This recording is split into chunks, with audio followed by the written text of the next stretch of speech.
प्यारे बच्चों, class 12th विषय अर्थशास्त्र का चैप्टर बाय चैप्टर लघु उत्तरीय और दीर्घ उत्तरीय प्रश्नों को मैं वीडियो के माध्यम से बता रहा हूं।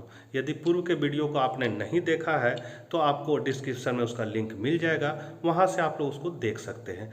आज हम लोग चैप्टर 2 के महत्वपूर्ण परीक्षा उपयोगी प्रश्नों को देखेंगे। शुरू करने से पहले आपसे निवेदन है कि अपने चैनल इकोनॉमिक्स प्लस पर नए हैं तो चैनल को जरूर सब्सक्राइब कर ले और घंटी के आइकन को दबाकर ऑल नोटिफिकेशन ऑन कर ले। साथ ही अर्थशास्त्र के बच्चों तक यह वीडियो शेयर करें ताकि वे भी इससे लाभान्वित हो सके। तो चलिए हम लोग आज कुछ नया सीखते हैं। बच्चों, क्लास 12th के लिए ये दूसरा चैप्टर है और इससे एग्जाम में बहुत सारे प्रश्न आपके आएंगे। तो दूसरा चैप्टर का नाम है इकोनॉमिक्स विषय में उपभोक्ता का व्यवहार और मांग। पहला क्वेश्चन है सीमांत उपयोगिता एवं कुल उपयोगिता से आप क्या समझते हैं, अथवा क्वेश्चन घुमा के पूछता है तो लिखेगा सीमांत उपयोगिता तथा कुल उपयोगिता के बीच क्या संबंध है, कुल उपयोगिता के साथ क्या होता है जब सीमांत उपयोगिता शून्य हो जाती है। तो इसका आंसर है, पहले हम लोग कुल उपयोगिता को जानेंगे। क्या है कुल उपयोगिता? तो उपभोक्ता द्वारा उपभोग की जाने वाली वस्तु की सभी इकाइयों से प्राप्त उपयोगिता के संपूर्ण योग को कुल उपयोगिता कहते हैं। मतलब यदि हम एक रोटी खाएं तो उससे जो उपयोगिता मिला, दूसरा रोटी खाएं उससे जो उपयोगिता मिला, तीसरा रोटी खाएं उससे जो उपयोगिता मिला, तो पहला दूसरा तीसरा से जो रोटी से उपयोगिता मिला उस सब को जोड़ देंगे तो वो कुल उपयोगिता हो जाएगा। कुल उपयोगिता का फॉर्मूला है सिग्मा MU, मतलब कुल उपयोगिता होता है वो सीमांत उपयोगिता का योग भी होता है। अब है सीमांत उपयोगिता। तो सीमांत उपयोगिता का अर्थ होता है अतिरिक्त इकाई, मतलब एक अतिरिक्त इकाई का, किसी वस्तु की एक अतिरिक्त इकाई का उपभोग बढ़ाने पर कुल उपयोगिता में जितनी वृद्धि होती है उसे वस्तु की सीमांत उपयोगिता कहते हैं। इसका फॉर्मूला है MU बराबर TU माइनस TUN-1। यहाँ बराबर हो गया, यहाँ माइनस होगा, मतलब MU बराबर TUN माइनस TUN-1। अब कहने मतलब है यहाँ तालिका से दिखाया गया है कि कुल उपयोगिता और सीमांत उपयोगिता संबंध। मात्रा है, रोटी की इकाई है कि जब आप कोई रोटी नहीं खाते तो कुल उपयोगिता शून्य है, सीमांत उपयोगिता कुछ नहीं। जब पहला रोटी खाते तो कुल उपयोगिता 8 है, दूसरा रोटी खाते तो 14 है, तीसरा पर 18 है। अब इसी से अगर हमको सीमांत निकालना तो कैसे निकलेगा? तो फॉर्मूला क्या है सीमांत उपयोगिता का? MU बराबर TUN माइनस TUN-1। अब यहाँ पर मान लीजिए दूसरा इकाई का हम उपयोगिता निकालते हैं तो दूसरा इकाई में TUN मतलब होगा अभी का उपयोगिता कितना है 14, और TUN-1 हुआ इसका एक पहले वाला कितना है 8। तो 14 में से 8 को घटा देंगे तो 6 उपयोगिता मेरा सीमांत हो जाएगा। उसी तरह तीसरा इकाई का अगर हम सीमांत उपयोगिता निकालना चाहेंगे तो क्या होगा, TUN मेरा 18 हो जाएगा और TUN-1 कितना होगा 14। तो 18 में 14 को घटा देंगे तो 4, फिर 20 में से 18 को घटा देंगे 2। इस तरह हम लोग सीमांत उपयोगिता निकालेंगे। तो यहाँ हम लोग देख सकते हैं कि जब कुल उपयोगिता बढ़ता है तो सीमांत उपयोगिता क्या होता है, घटता है, और जब कुल उपयोगिता अधिकतम होता है वहाँ पर सीमांत उपयोगिता क्या हो जाती है, शून्य हो जाती है, और जब कुल उपयोगिता घटने लगता है तो सीमांत उपयोगिता ऋणात्मक हो जाती है। इसी चीज़ को इस चित्र में दिखाया गया है कि जब पहला रोटी खाए तो हमको कितना मिला, 8 उपयोगिता मिला। ये क्या है, कुल उपयोगिता, TU को बता रहा है। यहाँ से हम बनाए हैं 1 पर 8, 2 पर 14। तो देखिए आप 2 है, यहाँ मात्रा है वस्तु रोटी की 2, और यहाँ पर है 14, यहाँ पर बिंदु लगा हुआ है, इसका मतलब है 2 पर 14, 3 पर कितना 18, 4 पर 20, और 5 पर भी है 20, और 6 पर 18। तो ये सब बिंदु को मिलाएंगे तो हमको TU वक्र प्राप्त होगा। और फिर हम लोग सीमांत उपयोगिता को देखते हैं। सीमांत उपयोगिता किससे बनेगा, तो ये मात्रा और ये सीमांत उपयोगिता, मतलब 8, 6, 4, 2, 0, 2 है। तो इसके आधार पर ये बनाया गया है। तो यहाँ हम लोग देख रहे हैं जब कुल उपयोगिता तेज़ी से बढ़ रहा है तो सीमांत उपयोगिता घट रहा है, और जब कुल उपयोगिता अधिकतम होता है तो सीमांत उपयोगिता क्या होती है, शून्य हो जाती है। और जब कुल उपयोगिता यहाँ से घटने लगती है तो जो मेरा सीमांत उपयोगिता है वो अक्ष से नीचे आती है, मतलब ऋणात्मक हो जाती है। इसी चीज़ को यहाँ लिखा हुआ है। चित्र और तालिका से निम्न बातें स्पष्ट है। जब सीमांत उपयोगिता गिरती है तब कुल उपयोगिता में घटती दर पर वृद्धि होती है। दूसरा, जब सीमांत उपयोगिता शून्य होती है तब कुल उपयोगिता अधिकतम होती है, और जब सीमांत उपयोगिता ऋणात्मक होती है तो कुल उपयोगिता गिरना शुरू हो जाती है। यहाँ एक प्रश्न आप कर सकते हैं कि जब सीमांत उपयोगिता गिरती तब कुल उपयोगिता में घटती दर पर वृद्धि होती है। तो घटती दर पर का मतलब हुआ कि यहाँ पर देखिए 8 से बढ़कर कितना हो गया 14, मतलब 6 बढ़ा, फिर 14 के बाद 18 तो 4 बढ़ा, फिर 18 से हो गया 20 तो 2 ही बढ़ा। तो यहाँ पर बढ़ तो रहा है लेकिन उसका जो बढ़ने का दर है वो क्या है, धीरे धीरे घट रहा है। यहाँ 4 के बाद 2 मतलब 2 ही बढ़ा, यहाँ 6 के बाद 4 हुआ, तो ये जो बढ़ने का दर है वो क्या हुआ है, घट रहा है। मतलब इसी को कहते हैं घटते दर से बढ़ना, मतलब बढ़ तो रहा है लेकिन उसका जो बढ़ने का दर है वो क्या है, कम है। अगला इंपॉर्टेंट क्वेश्चन है, उपभोक्ता के संतुलन से आप क्या समझते हैं, इसकी शर्तों एवं मान्यताओं को लिखें। अथवा परिणात्मक उपयोगिता दृष्टिकोण के अंतर्गत पहला एक वस्तु तथा दूसरा दो वस्तु के संपर्क में उपभोक्ता संतुलन की स्पष्ट व्याख्या करें। या फिर केवल एक वस्तु खरीदने की स्थिति में एक उपभोक्ता संतुलन की स्थिति पर कैसे पहुंचता है, सीमांत उपयोगिता अनुसूची की सहायता से समझाएं। अथवा उपभोक्ता के संतुलन का समान सिद्धांत बताएं। तो इतना तरीका से क्वेश्चन पूछेगा और इसका आंसर है कि मार्शल ने सन 1890 ईस्वी में अपनी पुस्तक प्रिंसिपल ऑफ इकोनॉमिक्स में उपभोक्ता संतुलन की व्याख्या की थी। उपभोक्ता संतुलन मतलब कि जितना आप पैसा खर्चा कर रहे हैं उसके बराबर आपको उपयोगिता अगर मिल रही है तो आप संतुलन में है, मतलब वो उपभोक्ता संतुलन कहलाएगा। इसीलिए मार्शल अपना किताब 1890 में प्रिंसिपल ऑफ इकोनॉमिक्स में बताए थे कि उपभोक्ता संतुलन के लिए दो बातें हैं। पहला है कि मूल्य बराबर है सीमांत उपयोगिता के, और यहाँ पर इसका परिभाषा है मार्शल के अनुसार कि एक उपभोक्ता उस समय संतुलन में होता है जब वह अपनी दी हुई आय तथा बाजार कीमतों से विभिन्न वस्तुओं और सेवाओं पर इस ढंग से खर्च करता है कि उसे अधिकतम संतुष्टि प्राप्त हो। मतलब आपके पास जो पैसा है आप उसको इस तरह वस्तुओं पर खर्चा कीजिएगा कि आपको अधिकतम संतुष्टि मिलेगी, तब आप संतुलन में रहिएगा। मार्शल उपभोक्ता संतुलन के लिए दो सिद्धांत का प्रतिपादन किए। पहला है मूल्य बराबर है सीमांत उपयोगिता के, ये है एक वस्तु पर, यहाँ क्वेश्चन में था कि पहला एक वस्तु पर बताना है, फिर दूसरा दो वस्तु पर बताना है। तो एक वस्तु का सिद्धांत क्या है, मूल्य बराबर है सीमांत उपयोगिता। इस सिद्धांत के अनुसार एक उपभोक्ता संतुलन की अवस्था में तब पहुंचता है जब कीमत तथा सीमांत उपयोगिता बराबर हो जाती है। उपभोक्ता अपनी संतुलन की अवस्था में तब कर लेता है जब, तो ये फॉर्मूला है एक वस्तु के लिए Px बराबर MUX बट्टा MUM।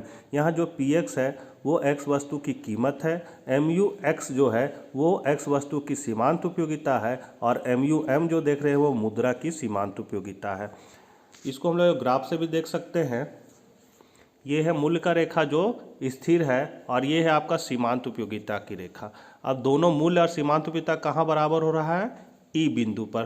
तो ये क्या हुआ, उपभोक्ता संतुलन का बिंदु कहलाएगा। यहाँ उपभोक्ता वस्तु के लिए ओपी मूल्य देगा और वस्तु का ओएम मात्रा क्रय करेगा, तो वो संतुलन में रहेगा। यदि उपभोक्ता वस्तु के लिए ओपी मूल्य देता है और वस्तु का ओएम मात्रा क्रय करता है, तब वो देखता है कि उसको उपयोगिता कितना मिल रहा है, AM1 यहाँ से यहाँ तक मिल रहा है, जबकि वो पैसा कितना खर्चा कर रहा है, तो M1B1 खर्चा कर रहा है, यहाँ से यहीं तक खर्चा कर रहा है। मतलब जितना वो पैसा खर्चा कर रहा है उससे ज़्यादा उसको उपयोगिता मिल रहा है। तो वैसी स्थिति में वह क्रय की मात्रा को बढ़ा देगा और OM पर आ जाएगा। अब इसके अगर हम लोग विपरीत देखते हैं तो यहाँ पर अगर हम एक ग्राफ खींचते हैं तो इसका नाम देते हैं C, और यहाँ जो बिंदु है यहाँ दे देते हैं D। तो ऐसी स्थिति में क्या है कि उपभोक्ता वस्तु पर खर्चा कितना कर रहा है, तो CM2 खर्चा कर रहा है, CM2 खर्चा कर रहा है यहाँ से यहाँ तक, और जबकि उपयोगिता उसको यहाँ से यहीं तक मिल रहा है सीमांत उपयोगिता। मतलब पैसा वो ज़्यादा खर्चा कर रहा है और उपयोगिता जो है उसको क्या हो रही है, कम मिल रही है। तो ऐसी स्थिति में वो पीछे लौटेगा और हर हाल में संतुलन कहाँ होगा, जहाँ पर मूल्य और सीमांत उपयोगिता बराबर होते हैं। तालिका द्वारा, काहे कि यहाँ क्वेश्चन में आप देख सकते हैं लिखा हुआ है कि उपभोक्ता अनुसूची की सहायता से समझाएं। तो ये आपका अनुसूची है, तालिका मतलब अनुसूची। इसमें हम लोग देख सकते हैं कि x वस्तु की इकाइयाँ कितनी है, 5 है। x वस्तु को उपभोग से प्राप्त उपयोगिता कितनी है, तो 50, 40, 30, 20, 10 है, और वस्तु की कीमत कितना है, 20, जो सब में स्थिर है। इसीलिए जो हम ग्राफ बनाए थे उसमें क्या था, ये रेखा जो था x अक्ष के समानांतर था। इसका मतलब है कि बाजार में वस्तु का जो दाम रहेगा वो स्थिर रहेगा। और वस्तु को उससे उपयोगिता कितनी मिल रही है, तो हम प्राप्त उपयोगिता 50, पैसा खर्चा कर रहे हैं उस पर 20, तो हमको 50 में से 20 घटा देंगे तो उपयोगिता कितना मिल रही है 30, मतलब जितना हम पैसा खर्चा कर रहे हैं 20, उससे 10 हमको ज़्यादा उपयोगिता मिल रही है। फिर आगे जब दूसरा इकाई क्रय करता है तो उससे वस्तु से उसको उपयोगिता प्राप्त होती है 40, खर्चा करता है उस पर 20, उसको मिल रहा है 20, यहाँ 20 होगा, जो 29 लिखा गया है टाइपिंग मिस्टेक है 20। फिर भी क्या है, जितना वो पैसा खर्चा कर रहा है उतना ही उपयोगिता मिल रहा है। उसके बाद इस पे 30 और इस पे 20, फिर भी 10 ज़्यादा है। और यहाँ पर हम लोग देख सकते हैं कि जितना वो वस्तु से उपयोगिता मिल रहा है उतना ही उस पर वो खर्चा कर रहा है, मतलब यहाँ पर क्या हो रहा है, चौथा इकाई में वस्तु का मूल्य और क्रय की मात्रा दोनों बराबर है, इसीलिए उपभोक्ता क्या होगा, यहाँ पर संतुलन में रहेगा। इसके बाद यदि वो और उपभोग करता है वस्तु का तो वहाँ पर उसको अनुपयोगिता मिलेगी, मतलब माइनस में चला जाएगा।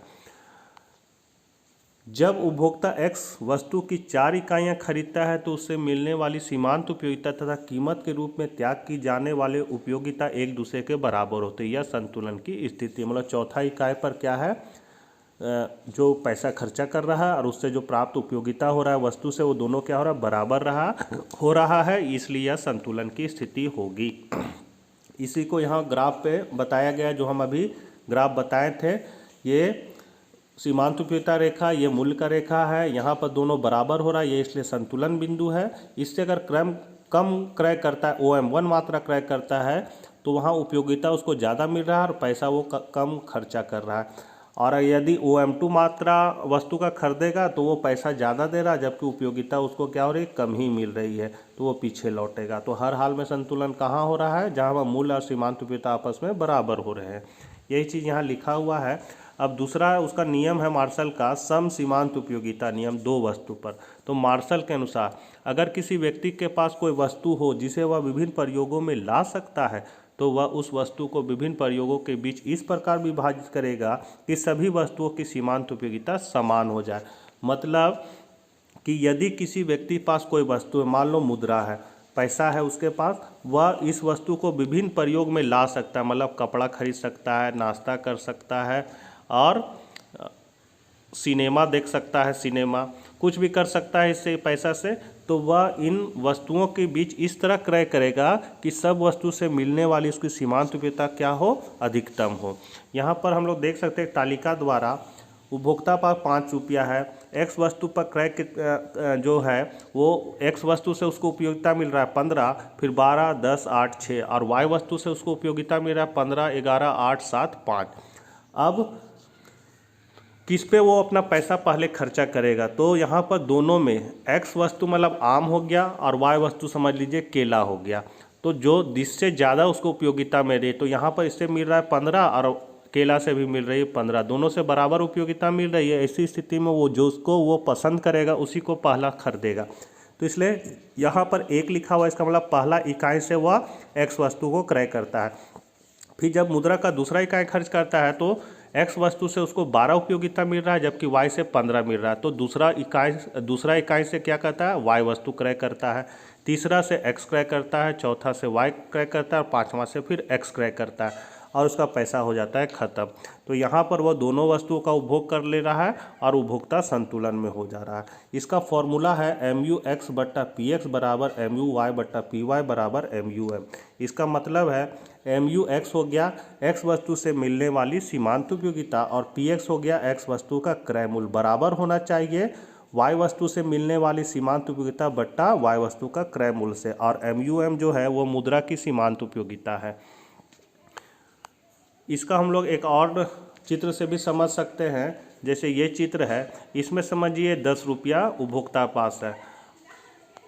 तो ऐसी स्थिति में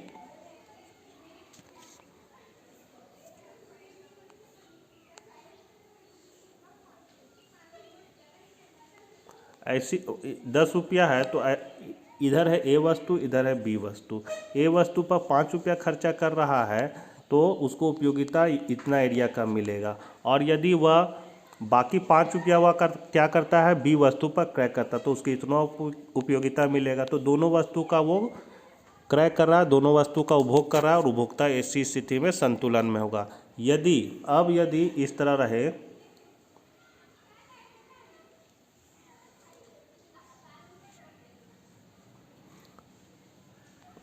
A B C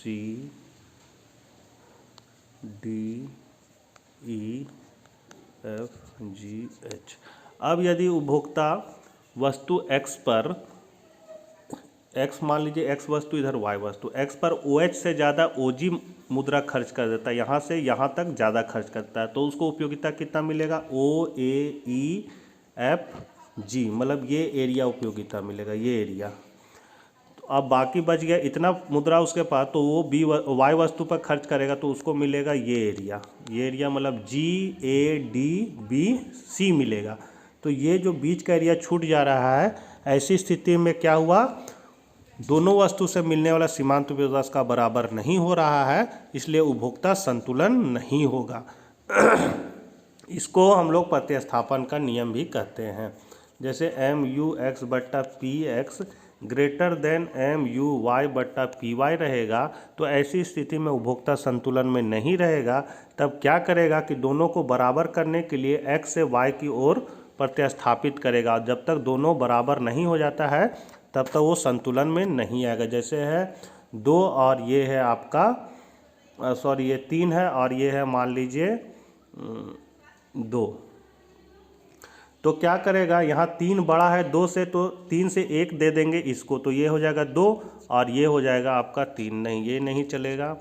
मतलब इस तरह से दोनों वस्तु के बीच क्रय करना कि दोनों वस्तु से मिलने वाले सीमांत उपयोगिता क्या हो जाए, बराबर हो जाए, तो ऐसी स्थिति में उपभोक्ता संतुलन में होगा। आगे हम लोग बढ़ते हैं, इसकी क्या मान्यताएं हैं। तो पहला मान्यता है उपभोक्ता जो है विवेकशील है, मतलब सोच समझ के खर्च करता है। दूसरा है उपयोगिता को संख्या में मापा जा सकता है, मतलब जो भी हम उपभोग कर रहे हैं उसको हम लोग संख्या में बता सकते हैं। किसके अनुसार? मार्शल के अनुसार। फिर है मुद्रा के सीमांत उपयोगिता जो होती है स्थिर होती है और बाजार पूर्ण प्रतियोगी होता है, ये इसका मान्यता है। मतलब अगर आप लोग खेल स्टार्ट कर रहे हैं तो मानते हैं कि गुड़क के बॉल गया तो चौका होगा, उड़ते उड़ते बॉल जाएगा तो छक्का हो जाएगा, तो इसी तरह इसमें ये चीज़ मानेंगे तभी ये नियम काम करेगा। उसके बाद बहुत सारे अर्थशास्त्रियों ने इसकी आलोचना की, मतलब इसमें कमी निकाला है। पहला क्या है कि उपयोगिता को संख्या में नहीं मापा जा सकता है। आलोचक का कहना है कि उपयोगिता को हम लोग संख्या में नहीं माप सकते। क्यों नहीं माप सकते? जैसे अगर आपको प्यास लगा हुआ और 1 गिलास आप पानी पीजिएगा, हम पूछें कितना उपयोगिता मिला बाबू, तो आप बोलिएगा कि प्यास बुझ गया, मिल गया उपयोगिता। लेकिन हम बोलेंगे संख्या में बताओ, तो आप उसको संख्या में नहीं बता सकते, केवल भाव द्वारा व्यक्त करते हैं, हाँ सर प्यास बुझ गया मेरा। तो इसीलिए उपयोगिता को संख्या में नहीं मापा जा सकता। दूसरा है उपभोक्ता हिसाबी स्वभाव के नहीं होते हैं। हिसाबी स्वभाव का मतलब हुआ कि आम से मिला हमको 10 उपयोगिता, अब हम अपना घर में रह रहे हैं उससे उपयोगिता मिल रहा, हम जो कपड़ा पहन रहे हैं उससे उपयोगिता मिल रहा, तो सबका हम हिसाब लगाते नहीं रहते हैं कि किससे हमको कितना उपयोगिता मिल रहा है। इसलिए उपभोक्ता जो है हिसाबी स्वभाव के नहीं होते। अगला है मुद्रा के सीमांत उपयोगिता स्थिर नहीं होती है। मतलब यदि आपके पास अगर पैसा ज़्यादा है तो आपके लिए 1 रुपया 2 रुपया का वैल्यू कम रहेगा, और आपके पास पैसा कम है तो आपके लिए 1-2 रुपया का वैल्यू ज़्यादा रहेगा। इसीलिए मुद्रा की जो सीमांत उपयोगिता स्थिर होती है मार्शल ने माना था। आलोचक का कहना है नहीं, मुद्रा की सीमांत उपयोगिता बदलते रहती है, इसीलिए ये स्थिर नहीं होती है। फिर है कुछ टिकाऊ वस्तुओं जैसे भवन जमीन पर सीमांत उपयोगिता की गणना करना कठिन कार्य है। इसको जो हमारे पास लंबे समय से चलते आ रहा है, जो चीज़ का हम उपभोग करते आ रहे हैं लंबे समय से, जैसे घर में रह रहे हैं या साइकिल का यूज कर रहे हैं, तो शुरू से लेकर आज तक हमको कितना उससे उपयोगिता मिला उसकी हम लोग गणना नहीं कर सकते हैं, ये कठिन कार्य है। तो हमको लगता है इसको आप लोग अच्छा से समझ गए होंगे। अगला वीडियो में हम लोग इससे आगे के क्वेश्चन को देखेंगे। वीडियो बहुत लंबा हो रहा है, पहले आप लोग इसको कॉपी में नोट कर लीजिए और इसको अच्छा से याद कर लीजिएगा। फिर हम लोग नेक्स्ट वीडियो में मिलते हैं। और अपने चैनल इकोनॉमिक्स प्लस पर नए हैं तो चैनल को जरूर सब्सक्राइब कर ले और इकोनॉमिक्स के बच्चों तक यह वीडियो जरूर शेयर करें। तब तक के लिए आज्ञा दीजिए, बाय बाय।